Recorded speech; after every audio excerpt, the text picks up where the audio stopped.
제가 대학 시절에 가장 만나고 싶었던 분이 있었습니다. 그분은 늘 이야기 속에 등장했던 분이셨는데요.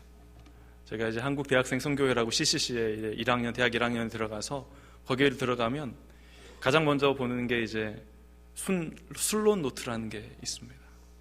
저자가 김중곤 목사님이셨는데요. 순론 노트를 보면서 같이 순이 무엇인지, 여기 지금 우리가 말하는 소그룹, 그런 거죠. 소그룹은 무엇인지, 그리고 왜 생명이 잉태된 이 수는 생명을 낳을 수밖에 없는 것인지, 기도가 기도를 낳고 생명이 생명을 낳는 그러한 것들이 왜 그렇게 자연스럽게 되어지는 것인지 그 순론 노트에 끊임없이 이렇게 계속 적혀져 있었어요. 만나본 적이 없는데 그 책을 읽으면서 같이 순모임을 하면서 같이 이제 금요일이면 체프를 드리면서 그 가슴속에 계속적으로 도전이 되어지는 그런 계속 마음이 있었습니다. 되게 보고 싶었는데 1년에 한 번 볼 수 있어요. 여름 수련회에 가면 그때 강사로 이렇게 주강사로 오시죠. 그래서 저녁 집회를 하시는데 그분이 집회를 하실 때 자리에서 제가 벌떡벌떡 일어나죠. 항상 마지막에는 그 헌신에 대한 부분, 민족 복음화와 세계 복음화를 위해서 가실 분, 평생 가실 분, 예전에 한번 이야기했었죠. 풀타임으로 드실 분 못 일어나잖아요. 그래서 점점 줄여주시죠. 10년 하실 분, 그것도 안 되고 5년도 힘들고, 그래서 쭉 줄어들다가 한 6개월까지 오면 그때 한번 휴학하고 한번 가는 걸로 이렇게 마지막에 한번 일어나고, 그렇게 했던 기억들이 있습니다. 그렇게 한 2, 3년을 보냈죠. 그렇게 하다 보니까 어느 순간 캠퍼스 대표가 되어져 있었고, 그리고 이제 강주지구에서 대표를 하고 있었습니다. 대표를 하고 있는데 3학년 2학기가 되면 이제 전국 임원 모임이 이렇게 있어요. 그때는 임원 모임을 할 때는 임원 모임의 주강사가 김중곤 목사님이셨어요. 광주에서 그분을 본다는 그 두근거림, 가까이서 이렇게 뵐 수 있는 기회가 거의 없거든요. 그런데 딱 갔는데 한 분 한 분씩 각 지역 대표들이 다 왔으니까 악수를 이렇게 해주시는 거예요.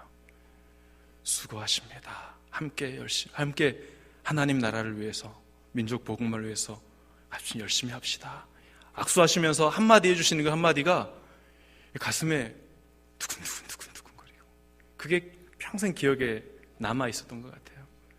그날 잡았던 그 손은 그날 밤에는 되게 소중하게 이렇게 간직하고 그분의 말씀을 귀에 담아서, 아, 그래, 나는 평생 민족 복음화와 캠퍼스 복음화를 위해서, 세계 복음화를 위해서 살아야 되겠구나 라고 그렇게 결단했던 적이 있었던 것 같습니다. 보고 싶었던 사람을 보았을 때 그분의 말 한마디는 저에게 큰 영향을 미쳤죠. 여러분, 지금 오늘 본문에 마태가 살고 있는 지역이 있습니다. 가버나움이라는 곳인데요. 이 가버나움이라는 곳에 아주 유명한 사람이 등장했습니다. 지금까지 듣도 보도 못했던 분, 예전에 메시아라고 몇 명이 왔었는데 다 죽었어요. 다 죽었고 가짜인 경우가 허다했어요. 그런데 진짜 메시아라고 여겨지는 분이 계속 소문에 소문을 꼬리를 물고, 이분은 진짜다. 그분이 행하셨던 이적과 표적과 기사, 회당 안에서 선포되는 말씀, 이러한 것들이 가장 가버나움 지역의 핫 이슈처럼, 그리고 가버나움 지역은 이렇게 항구 비슷한 무역이 되는 곳이었기 때문에 가장 많이 소식들이 들리는 곳이, 사람들의 입에서 가장 많은 빠른 소식이 전파되는 곳이 물가잖아요, 물가. 그래서 이 세관에 근무하고 있던 이 사람은, 세리마태는 예수님에 대한 소식을 듣고 있었습니다. 그런데 예수님의 행동하시는 것이 일반 랍비들과 달랐어요. 일반 메시아들과 달랐어요. 이전의 메시아들은 항상 바리새인과 서기관들과 왠지 모를 그 중심축에 있는 분들과 함께 늘 운동을 했었는데, 이분은 창기와 세리, 때로는 모든 사람들이 싫어하는 사람들과 함께 먹고 마시는 길을 즐겨하시는 분이라는 소리가 들렸어요. 그러면서 보고 싶은 마음, 혹시 다른 사람들은 다 나를 미워하는데, 여러분, 세리의 직업 자체가 두 가지의 부정을 가지고 있습니다. 하나는 로마와 그 유대인 중간에서 세금을 거두어서 로마에 주는데 대부분의 세리들은 사리사욕을 위해서 조금 더 많이 거두어서 사유재산을 축적했습니다. 그렇기 때문에 일반적으로 세리에 대한 인식은 아주 질이 안 좋은 사람들, 백성들의 고유를 뽑아먹는 매국노와 같은 사람들, 이러한 인식이 있었고, 또한 세리들은 뭘 해야 됐냐면 이방인의 물건들을 같이 만지게 되고 접하게 되고 어쩔 수 없이 그러한 것들을 관리하면서 종교적으로도 정결치 못한 사람으로 인식이 되어졌습니다. 그러한 세리에게 사람들은 가까이 다가오지 않았고 늘상 앞에서야 필요하니까 굽신거리지만 뒤에서는 몹쓸 놈들이라는 소리를 늘 듣고 살았던 사람이었죠. 그런데 그런 세리조차도 이번에 메시아라고 불리는 예수는 함께 식사의 자리에 함께 해주신다는 그런 이야기를 들었죠. 그리고 그 가버나움에 몇 가지 일들이 일어납니다. 중풍병자가 고쳐지고, 그리고 예수님께서 죄인을 사러 오셨다라고 이야기를 하면서 신성 모독적인 발언들을 랍비들, 바리새인들이 그렇게 했다는 이야기가 막 들려져요. 그런데 그 예수가 어디를 오느냐? 오늘 마태가 있는 세관을 통과하신다는 것을 알게 되었어요. 그리고 세리 마태는 그분을 기다립니다. 여러분, 마태는 이름의 뜻이 있어요. 마태는 여호와의 선물이라는 뜻이에요. 마태라는 이름, 그리고 세리 마태가 마태복음의 저자인 건 여러분 다 아시죠? 네, 아시는 분 까딱까딱 이렇게. 예. 오늘 본문의 기사가 자기를 부르신 그 기사를 적고 있는데 길지 않아요. 되게 짧잖아요. 9절 한번 같이 한번 읽어볼까요? 9절 같이 읽습니다. 예수께서 그곳을 떠나 지나가시다가 마태라는 사람이 세관에 앉아있는 것을 보시고 이르시되 나를 따르라 하시니 일어나 따르니라. 되게 짧죠. 그런데 바로 이 다음에 어떤 사건이 일어나냐면 이제 마태의 집에 가서 잔치를 벌입니다. 식사를 같이 나누시는데 많은 세리와 죄인들이 모였다라고 이야기를 하죠. 그리고 식사하는 그 공간 자체가 많은 사람이 모여야 되기 때문에 부유한 집이어야 했고요. 특히 부유한 집이라고 하면은 세리 마태가 기거하고 있는 재산을 축적해 놓았던 그러한 집이 부유한 집이었습니다. 그리고 비스듬히 이렇게 누워서 식사를 하고 있었다라고 이야기를 하고 있어요. 그런데 오늘 본문에 예수님이 지나가시다가 세리 마태를 향해서 나를 따르라 이렇게 이야기를 해요. 여러분, 따르라는 말은 나를 추종해라, 나를 섬겨라 라는 의미라기보다는 나의 동역자로서 함께 길을 같이 가자라는 의미가 있습니다. 마치 나를 섬겨라, 예수님께서 너 오늘부터 나를 섬겨, 나의 종이 되어라 라고 부르신다면 그래도 따라가겠지만, 그런데 이 따르라는 원어적인 의미에는 어떤 뉘앙스가 더 강했냐면 나와 함께 나의 길을 함께 가자. 네가 걸어왔던, 지금까지 걸어왔던 그 길에서 이제는 돌이켜서 내가 가는 이 길을 함께 가자꾸나. 여러분, 사람들에게는 모두에게 갈급함이 있습니다. 내면에 있는 마음의 소리들이 있는 것이죠. 예수님은 우리의 마음의 중심의 소리를 다 들으시는 분이시고요. 우리의 생각까지도 다 아시는 분이십니다. 이렇게 가만히 앉아있고 여러분이 저를 쳐다보고 무슨 생각을 하는지 저는 알 수 없지만 주님께서는 다 알고 계십니다. 예, 다 알고 계셔요. 그분께서는. 예수님이 지나가시는 걸 보고 있던 마태의 가슴 속에는 열정과 열망이 있었어요. 하나님, 사람들은 나를 멸시하고 나에게는 별 희망을 이야기하지 않는데 내 가슴 속에는 비록 내가 안정된 직업과 살기 위해서 지금 세리라는 역할을 감당하며 식솔들과 가족들을 먹여 살리고 있지만 내 마음 한켠에는 예전부터 쭉 있었던, 여러분 유대인이잖아요. 어릴 시절부터 받았던 교육, 모세오경과 하나님의 말씀, 이라는 것들이 어느 순간 내재되어 있는데 살다 보니까 말씀은 아는데 하나님 뜻이 무엇인지, 무엇이 정결한 것인지도 아는데 살다 보니까 안 돼요, 이게. 먹고 살려고 하다 보니까 할 줄 아는 게 세리밖에 없는데 어떻게 해요? 그럼 먹어야 되는데, 가족들은 먹여야 되는데, 남들은 손가락질 하지만 나는 입에 풀칠을 해야겠는데 어떻게 해야 돼요? 일을 해야죠. 그런데 자신이 하고 있는 그 일이 자기도 그렇게 떳떳하지 않았어요. 마음 한켠에는 할 수만 있다면, 다른 일이 있다면 그 일에 대한 그런 열정들이 있었던 것이죠, 마음속에. 혹시나 나에게 기회가 온다면 나도 정결한 유대인들처럼, 의인들이라고 불리는 의인들처럼 살아가고 싶은 욕망이 있었습니다. 바로 그날 예수님께서 거길 지나가셨고 자신을 향해 자신을 바라보시며 나를 따르라 라는 말 한마디는 자기 가슴 속에 그렇게 욕망으로 갈망했던 그것을 딱 만져주시는 유일한 음성이었어요. 어느 누구도 나를 따르라고 말한 적이 없었고 너 그 길에서 돌이켜라라고 말한 적이 없었는데, 이분은 나에게 너 지금까지 왜 그렇게 살았니? 너 회개하고 나면 내가 너를 받아주겠다라고 말씀하지 않으시고 그냥 있는 모습 그대로 내가 앉아있는 바로 이 자리에서 나를 따르라고 나를 부르시는 그분의 부르심에 바로 일어나 따르니라 라고 이야기를 하고 있습니다. 여러분, 마태가 따르니라 라고 했던 그 단어는 단 한 번의 행위를 이야기해요. 따르는데 갈까 말까 일어났다 앉았다 하는 게 아니라 여기서 말하는 따르니라, 마태가 표현하고 있는 일어나 따르니라라는 표현은 일회성, 완벽한 단어예요. 단 한 번 주님을 따르겠다라고 결단하고 모든 걸 버려두고 뒤를 돌아보지 않고 따르는 표현이 이 따르니라는 말 속에 들어가 있습니다. 예수님께서는 나를 따르라 할 때 동역자로 부르셨어요. 지금까지 너는 다른 것들을 쫓아가며 세상에서 원하는 것들을 쫓아가며 살았지만 이제 나와 함께 진리의 길, 복음의 길, 하나님의 나라를 위해 함께 동역해보자.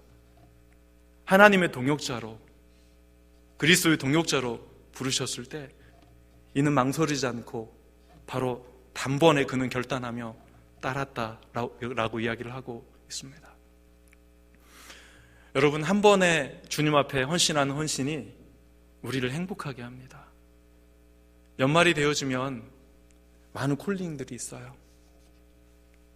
2020년을 준비해야 되기 때문에 수많은 사역부서에서 우리를 부릅니다. 내가 무엇이기에 도대체 나를 부르시는지, 내가 의인이기에 나를 도대체 부르시는 걸까요? 내가 무엇이기에 도대체 지단체 회장으로, 임원으로 부르시는 걸까요? 내가 무엇인가 출중한 능력이 있어서 사람들이 나를 택하는 것일까요? 수많은 사역부서에서 교육부서에서 교사로 부르고 찬양대로 부르고 같이 모임을 하자고 부르고 많은 곳에서 우리를 부릅니다. 여러분, 예수님께서 우리를 부르실 때 우리의 수많은 허물이 있음에도 불구하고 그분께서 우리를 그냥 이렇게 부르셨어요. 준비가 되어서 부르신 게 아니라 주님이 부르실 땐 누가 준비시키겠다라는 의미냐면 내가 너를 준비시켜주겠다. 내가 너에게 능력을 주겠다라는 것이죠. 마태는 주님께서 자신을 부르실 때 자신의 한없는 한계를 알고 있었어요. 주님이 나와 함께 하시면 주님은 손가락질을 받을 텐데 어디서 저런 사람하고 어디 저 세리하고 같이, 바로 뒷면에 오늘 10절부터 식사 자리에서 같이 식사를 맛있게 먹고 있는데 그 자리에 함께 참석했던 누가 11절에 바리새인들이 이렇게 딱 쳐다보고 제자들에게 예수님께 직접 말하잖아요. 제자들에게 다가가서 그의 제자들에게 이르시되 어찌하여 너희 선생은 세리와 죄인들과 함께 잡수시느냐, 이렇게 말하고 있어요. 여러분, 마태의 집에 모여있는 수많은 세리들과 죄인들. 여러분, 이런 사람들에게 지금 어떤 갈망이 있었을까요? 여러분, 모든 사람들이 말하지 않는다고 그들이 갈망이 없다라고 말할 수 없어요. 예수님에 대해서 지금 모든 유대인들이, 특히 세리로서 살아가고 있는 많은 사람들이 비록 죄인이라고 손가락질을 받고 있지만, 어쩔 수 없이 그 일을 감당하고 있지만, 또한 좋아 사는 사람도 있지만, 그러나 그분들 중에는 어떠한 마음이 있는 사람, 내가 비록 이렇게 살아가고 있지만 나의 본질은 주님을 향하여서 열려있는 사람들이 있는 거예요. 하나님을 만나고 싶은 사람들, 그리스도와 함께하고 싶은 사람들이 분명히 있었다는 거예요. 예수님이 함께하는 그 잔치의 자리, 비록 세리와 죄인들이 많았지만 주님이 함께 하시니까 그곳이 중요한 회복과 치유와 구원의 잔치가 되었다는 사실을 기억하시기를 바랍니다. 누구와 함께 하느냐가 중요해요. 그 자리에 누가 계시는가가 중요하다는 것이죠. 여러분, 예수님이 빠진 잔치에 대해서는 성경에 한 번도 나오지 않습니다. 수많은 잔치들이 있었겠지만 주님이 거하지 않는 잔치에 대해서는 이런 방구도 나오지 않아요. 주님이 함께하는 식사의 자리, 바리새인과 함께했던 식사의 자리를 오늘 성경은 기록하고 있고요, 세리와 함께했던 식사의 자리를 또한 기록하고 있습니다. 예수님이 함께 머무는 그 자리에 언제나 예수님을 향하여서 반론을 제기하는 이들이 있었어요. 그들은 스스로 의롭다고 여기는 자들이었습니다. 어느 정도 종교적인 생활이 가능했던 사람들, 11조도 제대로 내고 번듯하게 주일이면 교회 오는 사람들, 그리고 직분을 가지고 있고 나름대로 봉사하는 사람들이 이렇게 바리새인처럼 종교적인 의무를 다하고 있는 사람들이 있었어요. 그들이 예수님의 제자들에게 너희 선생님은 왜 도대체 죄인들하고 세리와 죄인들과 함께 먹고 마시느냐? 라고 말을 합니다. 여러분, 제자들에게 하는 말은 누구한테 하는 말일까요? 누구 들으라고 하는 말이에요. 누구 들으라고. 제자들 옆에 누가 있어요? 예수님이 계시거든요. 바리새인들이 점잖하게 예수님을 직접 대놓고 말하기는 그렇고 해서 이렇게 제자들에게, 야, 너희 선생님은 옆에 있는데 다 들리는데. 보통 랍비는 책임을 지고 있었어요. 어떤 책임을 졌냐면 제자들이 하는 행위에 대한 책임을 누가 졌냐면 스승이 졌어요. 랍비를 따르는 그 제자들이 향하는 모든 말 한마디 한마디, 행동 하나하나는 비록 제자들에게 나무라면 그 나무라는 모든 책망과 나무라면 누구에게로 돌아가냐면 스승에게로 가는 거였어요. 제자를 부르시는 이 부르심, 랍비가 제자를 택해서 도제를 하는 그 시간부터 이 도제를 받는 모든 제자의 책임은 누구에게 있었냐면 랍비에게 있었습니다. 예수님이 12제자를 택하시고 부르셨습니다. 마태를 부르셨습니다. 그런데 그 마태는 의인이 아니라 사람들이 말하는 죄인이었습니다. 건강한 자가 아니라 병든 자였습니다. 그런데 그러한 자를 불러서 하나님께서 제자로 삼으실 때 마태의 모든 행위에 대한 책임을 누가 지시겠다? 내가 짊어지겠다 라는 의도가 있는 것이죠. 여러분, 내가 내 인생을 책임지고 지금까지 왔다면 살아있을 사람이 누가 있습니까? 여기에 서 있는 저나 여기에 앉아 계신 여러분이나 우리의 인생을 내가 내 힘으로 감당하고 지금까지 왔다면 여러분 견딜 수 있었겠습니까? 우리가 아직 죄인 되었을 때 우리를 택하셔서 하나님 자녀 삼으시고 그러한 죄인은 우리와 함께 하시면서 우리의 모든 허물에도 불구하고 우리의 배신에도 불구하고 우리의 연약함에도 불구하고 주님께서 순간순간 힘주시고 용기 주시고 도움을 주셔서 우리는 지금까지 한 걸음씩 10년, 20년, 50년, 60년을 주님과 동행하고 있는 것이죠. 이 모든 것이 주님의 은혜임을 고백하시길 바랍니다. 그러한 우리에게 주님은 오늘도 나를 따르라 라고 부르십니다. 12월 달이 되어지면 이런 소리를 좀 많이 들어봤으면 좋겠어요. 목사님, 여전도에 회장이 너무 많이 나와가지고 누구를 뽑을지를 모르겠다고, 서로 하려고 하는데 어떡하냐고, 남성교회 지금 서로 지금 출마하셔가지고 다 하실 만한 분들인데 누구를 도대체 뽑을지 모르겠다고, 제비 뽑아야 되는 거 아니냐고 하나님께서 하시게. 그래서 제비를 제가 만들어주고 싶어요. 이렇게 여기서 제비 뽑아서 1번 쫙 뽑아서 회장입니다, 2번 부회장입니다, 이렇게 하고 싶습니다. 저만의 바람일까요? 우리 주님은 그렇게 생각하지 않아야 하실까요? 우리의 부족함을 우리가 잘 알죠. 우리 스스로 우리의 부족함과 한계를 잘 압니다. 그리고 나에게 무슨 일을 맡겨줄 때 내가 할 수 없다는 것도 알아요. 물질도 부족하고 시간도 부족하고 다 부족하죠. 그런데 물질의 주인이 하나님이시라는 사실이 명백하고 시간의 창조주가 하나님이심이 명백하고 나보다 나를 더 잘 아시는 분이 하나님이심이 명백하고 나의 가정을 나보다 더 잘 아시는 분이 우리 하나님이심이 분명하다면 우리는 부르심 앞에 어떠한 태도로 응해야 될지 한번 생각해 보시길 바랍니다. 그리고 그 주님이 제자들을 대신해서 말씀해 주십니다. 예수께서 들으시고 이르시되 건강한 자에게는 의사가 쓸데없고 병든 자에게라야 쓸데가 있느니라. 지금 바리새인들이 가끔 착각할 수 있어요. 건강한 자에게는 의사가 쓸데없다라는 말을 바리새인들이 들을 때 누가 건강한 자로 들을까요? 자기들 스스로 나는 건강한 자네. 그리고 지금 어떤 사람들이 병든 자예요? 지금 저 예수님과 함께 있는 세리와 이 죄인들이라고 불리는 사람들이 어떤 사람들이냐면 병든 자예요. 이게 맞는 말이에요? 틀린 말이에요? 바리새인의 착각입니다. 여러분, 의인은 누구인가요? 자신이 죄인임을 아는 사람이 의인이고 자신이 병든 사람임을 아는 사람이 여러분 의인이에요.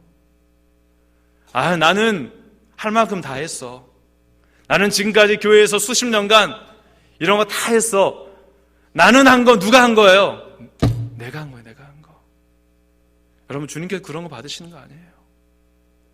내가 한 걸 받으시는 게 아니라 주님이 하고 싶으신데 누굴 통해서? 죄인을 통해서 병든 자를 통해서 주님이 그 사역을 감당하고 싶어 하시는 거예요.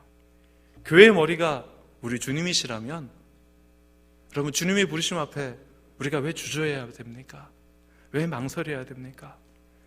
우리가 고백하는 하나님은 모든 걸 아신다라는 고백과 하나님이 부르실 때 우리가 행하는 태도는 너무 달라요. 모순입니다.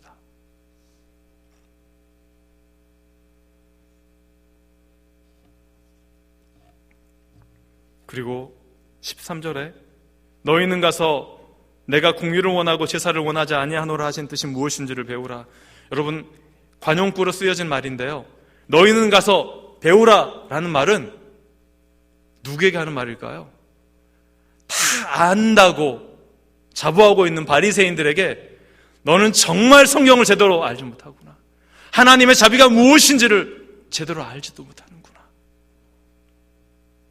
이 말투는 책망하는 말투예요. 바리새인들을 향해서 너희들은 가서 다시 성경이 말하는 그것이 무엇인지 하나님의 긍휼과 자비가 무엇인지를 제대로 배워라 라고 이야기를 하시는 거예요. 그리고 나는 의인을 부르러 온 것이 아니요 죄인을 부르러 왔다. 하나님께서 우리를 불러주셨습니다. 우리가 모두가 죄인이었기 때문이죠. 오늘도 하나님께서 나를 부르신다는 것은 여전히 내가 죄인이라는 것을 하나님 아시기 때문입니다. 비록 예수를 그리스도로 고백하고 제사함을 받아 하나님의 자녀가 되었지만 우리 안에 원죄로부터 계속되어지는 수많은 죄성들이 여전히 존재합니다. 하나님께서 우리를 덮어주지 아니하시면 우리는 하루도 살아갈 수 없는 사람들입니다. 하나님께서 우리의 발걸음을 한 걸음씩 인도해 주시 아니하신다면 우리는 인생에서 단 한 걸음도 바른 길로 갈 수 없는 사람들입니다. 시편의 기자는 이렇게 말하죠. 주의 말씀은 내 발의 등이요 내 길의 빛이니이다.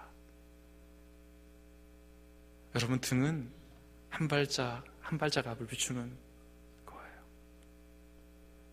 죄 있는 우리를 부르셔서 하나님의 일꾼 삼으셔서 하나님의 교회를 세우고자 하십니다. 여러분 나를 따르라 라는 그 부르심 앞에 일어나 따르시기를 간절히 소원합니다. 기도하겠습니다. 하나님 아버지, 나를 따르라 말씀하시며 죄인이었던 우리를 불러주신 은혜에 감사를 드립니다. 여전히 주님이 우리와 함께 하셨고 나와 함께 하셨기에 지금까지 살아왔던 것임을 이 시간 다시 한번 기억하며 우리 남은 생애 동안 주님의 부르심 앞에 끊임없이 주를 따르겠노라 일어나 따라 나아가는 하나님의 사람들로 살아갈 수 있도록 인도하여 주옵소서. 수십 년 동안 오랜 시간 교회를 위해 이루어왔던 모든 일들이 나의 힘과 능력이 아니었고 하나님 주신 힘과 능력이었음을 오늘도 고백하며 남아있는 인생의 삶의 시간 동안 주님이 부르실 때 언제나 응답하며 살아갈 수 있도록 인도하여 주옵소서. 우리의 발걸음 하나님의 손에 맡겨드리오니 한 걸음 한 걸음 주님과 함께 바른 길로 갈 수 있도록 인도하여 주시옵소서. 부르신 은혜 감사드리며 살아계신 예수님의 이름으로 간절히 기도합니다. 아멘.